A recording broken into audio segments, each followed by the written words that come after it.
মানুষ যদি খারাপ পরিস্থিতিতে থাকে তাহলে সে সেটা সামাল দিতে পারে, কিন্তু তার ভাগ্যটা যদি খারাপ হয় তাহলে সেটা সে কখনোই ঠিক করতে পারে না। মানে সেটা কোনোভাবেই সামাল দেওয়া যায় না। হ্যালো এভরিওয়ান, আশা করছি তোমরা সবাই খুব ভালো আছো, আমিও মোটামুটি ভালো আছি। তো মোটামুটি রান্নাবান্না কাজকর্ম আমার কমপ্লিট হয়ে গিয়েছে। তো ভাবলাম যে আজকে ওয়েদারটা অনেক ভালো, আর মেয়েটা বাসার ভিতর থাকতে থাকতে একদম বিরক্ত হয়ে গিয়েছে। তো ভাবলাম একটু ছাদে যাই, আর আজকে তো মানে বৃষ্টি হচ্ছে, এই কারণে ওয়েদারটা অন্যরকম, বাতাসও আছে, ছাদে এসে বেশ ভালো লাগছে আর কি। আর আমাদের ছাদে বেশ অনেক রকম গাছ আছে, দেখো ছাদটা ভেজা, বৃষ্টি হয়েছে তারপরে এই কারণেই আর কি শুকায়নি, ভেজা আছে আর কি। কিন্তু ছাদে ওঠার পর বেশ ঠান্ডা ঠান্ডা বাতাস, ভীষণ রকম ভালো লাগছে। তো দেখো রিদ্ধি ভীষণ খুশি ছাদে আসলে। আমার সব সময় আসা হয় না, আমাদের ছাদে অনেক রকম গাছ আছে। এটা যে কি ফুল এটা বলতে পারি না, নামটা জানি না, কিন্তু ভালো লাগছে। গাছে অনেকগুলা, এটা মনে হয় করিয়ে এসেছে, অনেকগুলা করিয়ে এসেছে। তোমরা যদি জানো অবশ্যই কমেন্টস করে জানিও। আজকে তো আমাদের ছাদটা তোমাদেরকে সুন্দরভাবে দেখাবো আর কি।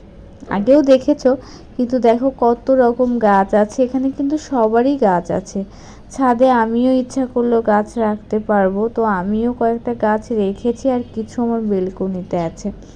তো যাই হোক, আমার সব থেকে কম গাছ আছে আর কি। তো এখানে দেখো বড় বড় গাছ, আর এখন তো বর্ষাকাল, গাছগুলো এত সুন্দর বৃষ্টির জল পেয়ে এত সুন্দর সতেজ হয়ে উঠেছে, বেশ ভালো লাগছে গাছগুলো দেখতে। তো দেখো তুলসী গাছ, তারপরে সব গাছগুলোই খুব তরতাজা লাগছে আর কি। আর তোমাদের দাদাভাই সেদিন এসেছিল ঘুড়ি উড়াতে, কিন্তু সেগুলো ভিডিও করা হয়নি। রিদ্ধি খুব বায়না করছিল, তারপরে ঘুড়ি উড়াতে এসেছে। তো রিদ্ধি দেখো ওই যে ওর তিশা আন্টির কাছে এসে বসেছে, ওরা আমাদের বাসার 3 তলায় থাকে। তো ওদের সব থেকে বেশি গাছ, ওরা প্রায় সময় বিকালে ছাদে থাকে। আর এই কবুতরগুলাও ওদের, কবুতর মুরগি ওরা সব কিছু এগুলা মানে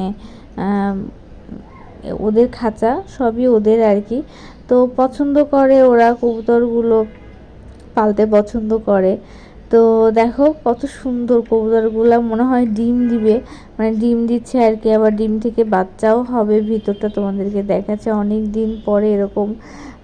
মানে শহরে থেকেও এরকম গ্রামের পরিবেশটা দেখতে পেয়ে ভীষণ রকম ভালো লাগছে। আমাদের বাড়িতে একটা সময়, গ্রামের বাড়িতে মানে বাবার বাড়ি, এক সময় অনেক কবুতর থাকতো যখন আমার দাদু বেঁচে ছিল। তো এখন অবশ্য নাই, এখন তো অনেক দিন আগেই মানে নাই এটা।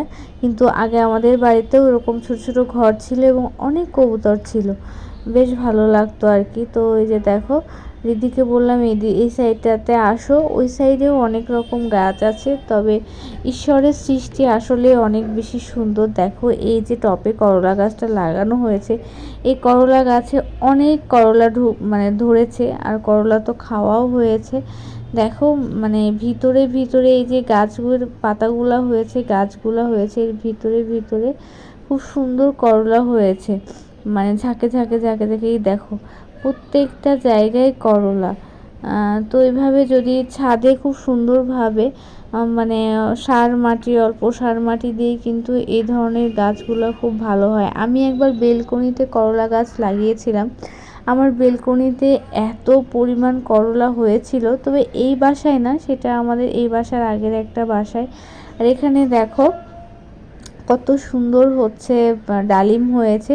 তবে আমি গতদিন যখন ছাদে এসেছিলাম তখন পুরো গাছ ভরা ডালিম ছিল, অবশ্য ছিল হয়তো বা তুলে নিয়ে গিয়েছে খাওয়ার জন্য, কারণ এতদিন তো রেখে দিবে না এই আর কি। তো রিদ্ধি দেখো নাচ কমপ্লিট, বাসায় আসার পর বলছে মা আমার না খিদে পেয়েছে।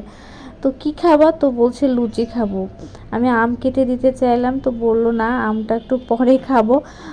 তো ওকে আবার আমি আসার পরে একটু ফ্রেশ করিয়ে পড়তে বসিয়েছিলাম, পড়াশোনা শেষ করে আসলাম একটু লুচি ভাজতে। তবে আজকে লুচি ময়ামগুলো না একদম আমি যেভাবে লুচি বানাই নরম নরম হয় তেমন হয়নি, একদম মনে হচ্ছে যে সিঙ্গারার ময়াম হয়ে গিয়েছে। তো যাই হোক, প্রতিদিন তো সমান হয় না, আজকে এরকম হয়ে গিয়েছে, তবে খেতে খারাপ হয়নি।